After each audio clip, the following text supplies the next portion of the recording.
പ്രത്യേകിച്ച് ഇവിടെ ഈ ലേബർ കമ്മീഷനുടെ തൊഴിലിടങ്ങളുമായി ബന്ധപ്പെട്ട ഉത്തരവാണ് ഇപ്പോൾ ലംഘിക്കപ്പെടുന്നത്. ഇതുമായി ബന്ധപ്പെട്ട് എന്തൊക്കെ കാര്യങ്ങളാണ് നമുക്ക് മനസ്സിലാക്കാൻ സാധിക്കുന്നത്?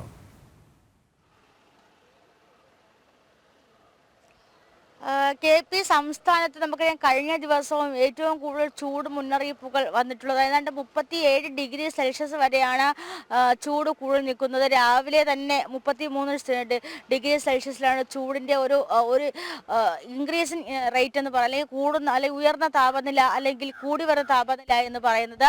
അപ്പോൾ ഈ മേഖല ഈ സമയത്തൊക്കെ, അതായത് രാവിലെ 11 മണി മുതൽ വൈകുന്നേരം 3 മണി വരെ നേരിട്ട് സൂര്യൻ്റെ താപമേൽക്കുന്ന രീതിയിലുള്ള തൊഴിലാളികൾ അത് ജാഗ്രത പാലിക്കണം. അവർ ഇടയ്ക്കിടയ്ക്ക് വിശ്രമിക്കണം. ഏറ്റവും കൂടുതൽ ചൂട് ലംബമായി പതിക്കുന്ന, സൂര്യരശ്മി ലംബമായി പതിക്കുന്ന സമയമാണ് ഏതാണ്ട് 12 മണിക്കും 1 മണിക്കും 2 മണിക്കൊക്കെ ഇടയിലുള്ള സമയം. ഈ സമയമൊക്കെ നിർമ്മാണ തൊഴിലാളികളും അതുപോലെ തന്നെ ചൂട് നേരിട്ടടിക്കുന്ന തൊഴിലാളികളൊക്കെ വിശ്രമം പാലിക്കണമെന്ന് ജില്ലാ ലേബർ കമ്മീഷൻ ഓഫീസറുടെ ഉത്തരവുണ്ടായിട്ടുള്ളത്. പക്ഷേ ഈ ഉത്തരവൊക്കെ കാറ്റിൽ പറത്തിക്കൊണ്ടാണ് ഈ നിലവിൽ ഇപ്പോൾ സംസ്ഥാനത്തെ നിർമ്മാണ തൊഴിലാളി മേഖലയിൽ കാണാൻ സാധിക്കുന്നത്. കാരണം ഇവർക്ക് മതിയായ രീതിയിലുള്ള വിശ്രമമില്ലാതെ, അല്ലെങ്കിൽ ചൂടേൽക്കുന്ന സമയത്തുള്ള ആരോഗ്യ പ്രശ്നങ്ങളിൽ പരിഹാരമൊന്നും കാണാതെയാണ് ഈ മേഖലകളിൽ തൊഴിൽ ചെയ്യുന്നവർ ദുരിതം അനുഭവിക്കുന്നത്. നമ്മളത് രാവിലെ തന്നെ വാർത്തയാക്കിയിരുന്നതാണ്.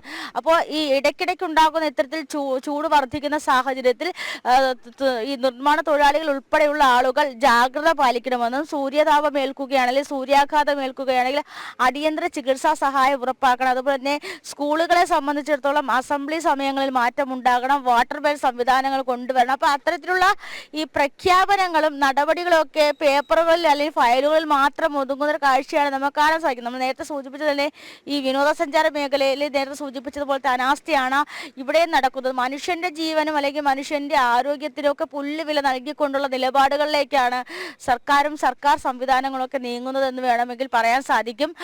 ഏറ്റവും കൂടുതൽ ചൂട് കൊണ്ടുള്ള ആരോഗ്യ പ്രശ്നങ്ങൾ ഉണ്ടാകുന്ന ഒരു മേഖലയാണ്. അതോടൊപ്പം തന്നെ അന്തരീക്ഷത്തിൽ ഹ്യൂമിഡിറ്റി വളരെ 50% താഴെയാണെന്നൊക്കെയാണ് റിപ്പോർട്ടുകൾ വന്നിട്ടുള്ളത്. അന്തരീക്ഷത്തിൽ ഈ ജലാംശം നിലനിൽക്കുന്നില്ല, ഈർപ്പം നിലനിൽക്കുന്നില്ല, ബാഷ്പീകരണം ഏറ്റവും കൂടുതൽ സമയം സംഭവിക്കുന്നു. അതുപോലെ ഡീഹൈഡ്രേഷൻ ഏറ്റവും കൂടുതൽ, നിർജ്ജലീകരണം ഏറ്റവും കൂടുതൽ നടക്കുന്നതും ഈ സമയത്തൊക്കെയാണ്. അപ്പോൾ ആ സമയത്ത് ധാരാളം വെള്ളം കുടിക്കുക, ധാരാളം വിശ്രമിക്കുക എന്നൊക്കെ ഈ ലേബർ കമ്മീഷണർ ഉത്തരവിറക്കിയിരുന്നു. അതൊന്നും പാലിക്കപ്പെടില്ല. കാരണം അതൊരു പക്ഷേ ഈ ഇടയ്ക്ക് വരുന്ന ഏജന്റുകളും അധികാരികളൊക്കെ തന്നെയാണ് ഏറ്റവും തൊഴിൽ സമയം വെട്ടിക്കുറയ്ക്കുക എന്നൊക്കെ പറയുന്നതെന്നും അവർക്കൊന്നും ഒരിക്കലും അംഗീകരിക്കാൻ പറ്റാത്ത കാര്യം. പക്ഷേ മനുഷ്യന്റെ ജീവനെ എല്ലാ സമയവും പുല്ലുവില നൽകിക്കൊണ്ടാണ് അധികാരികൾ മുന്നോട്ട് പോകുന്നത്. ഈ ഉത്തരവുകളും പ്രഖ്യാപനങ്ങളും ഒക്കെ ഫയലുകൾ മാത്രം ഒതുങ്ങി എന്നൊരു കാഴ്ച തന്നെയാണ് നമുക്ക് കാണാൻ സാധിക്കുന്നത്. എന്തായാലും സംസ്ഥാനത്ത് വരും ദിവസങ്ങളും ചൂട് വർദ്ധിക്കുമെന്ന് തന്നെയാണ് ഈ കാലാവസ്ഥാ കേന്ദ്രത്തിന് മുന്നറിയിപ്പ് നൽകിയിട്ടുള്ളത്. ഈ അടുത്ത കാലത്തൊന്നും മഴ പ്രതീക്ഷിക്കേണ്ടി വരില്ല എന്നും ഒരു പ്രഖ്യാപനം. എന്തായാലും വലിയ രീതിയിലുള്ള അനാസ്ഥയാണ് ഈ മേഖലയിലും കാണാൻ സാധിക്കുന്നത്. കെ.പി. തിരുവനന്തപുരത്ത് നിന്നും ടിൻഡു ദാസാണ് വിവരങ്ങൾ നൽകിയത്.